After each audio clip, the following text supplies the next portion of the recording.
इस वीडियो में हम लोग बात करेंगे आकाश गंगा की। इंग्लिश में आकाश गंगा को गैलेक्सी बोला जाता है। अब परीक्षा में यदि पूछा जाए कि आकाश गंगा होता क्या है, तो सीधे से अर्थों में बताया जा सकता है कि आकाश गंगा तारों का समूह होता है, यानी कि more than one star is equal to galaxy. अब जैसे कि मान लिया जाए यहाँ पे एक स्टार है, तो इसी तरह का अनगिनत स्टार हो सकते हैं। तो ऐसे करके अगर एक से अधिक स्टार है तो तारों का यदि समूह है, तो इसी तारों के समूह को हम लोग आकाश गंगा कहते हैं।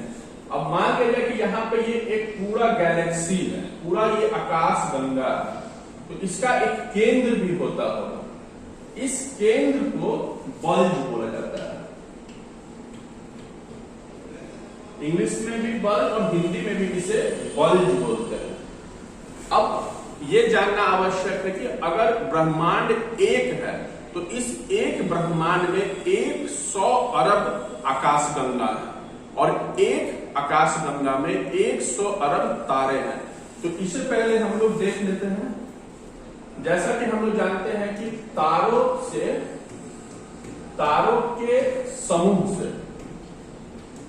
के समूह से आकाश गंगा का निर्माण होता है, यानी कि गैलेक्सी का निर्माण होता है। और आकाश गंगा से ब्रह्मांड बनता है,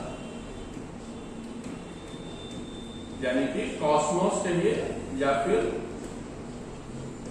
यूनिवर्स बनता है। और एक चीज हम लोग को ध्यान में रखना है कि एक यूनिवर्स में 100 अरब आकाश गंगा है,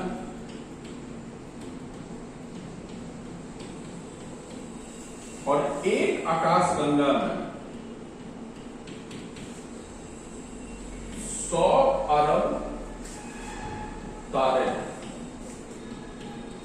यानी कि तारों से आकाश गंगा बनती है और आकाश गंगा के मिलने से पूरा ये ब्रह्मांड का निर्माण होता है। हम लोग कभी अगर रात में आसमान को देखेंगे तो हम लोग को अनगिनत तारे नजर आते हैं। हम लोग को ये भी पता है कि सूरज जो है वो भी एक तारा ही है, सूरज कोई अलग नहीं है, सूरज भी एक तारा है। तो ये जो आकाश में अनगिनत तारे हैं, उन्हीं का यदि समूह कर लिया जाए तो उसे हम लोग आकाश गंगा कहेंगे। अब जब हम लोग जान गए कि एक यूनिवर्स में एक से अधिक आकाश गंगा है, तो हम लोग का पृथ्वी भी किसी न किसी आकाश गंगा का पार्ट होगा। तो हमारा जो आकाश गंगा है उसे हम लोग मंदाकिनी कहते हैं। यानी कि ये जो पूरा अर्थ है, उस अर्थ में अमेरिका भी है, उस अर्थ में इंडिया भी है, ब्राजील भी है, पाकिस्तान भी है, 200 से अधिक देश हैं, और ये पूरा देश एक प्लैनेट पे है, और ये पूरा प्लैनेट एक आकाश गंगा का पार्ट है।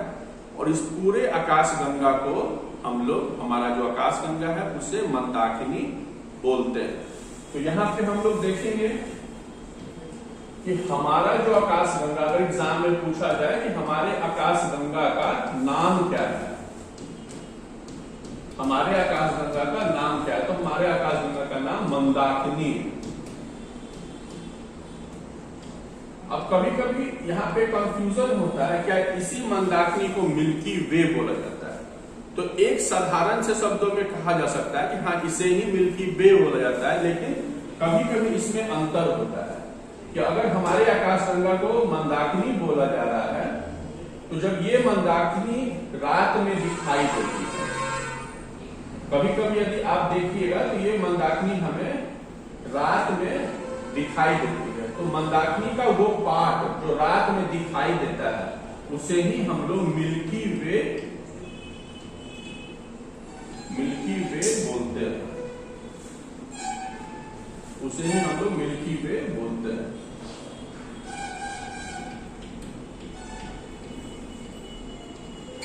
यानी कि मंदाकिनी का वो पार्ट जो रात में दिखाई दे उसे हम लोग मिल्की वे बोलते हैं, और उसे ही हिंदी में दूध मेखला बोला जाता है।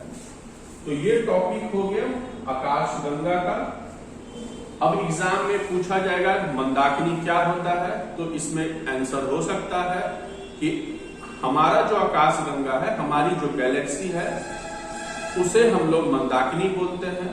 और हमारी जो मंदाकिनी रात में जो दिखाई देती है, उसका जो भाग रात में दिखाई देता है, उसे ही मिल्की वे बोलते हैं।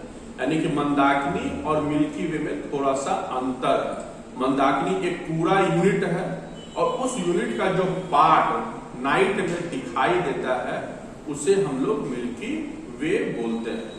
अब हम लोग तीसरे लेक्चर में ये जानने का प्रयास करेंगे कुछ स्टार्स के बारे में।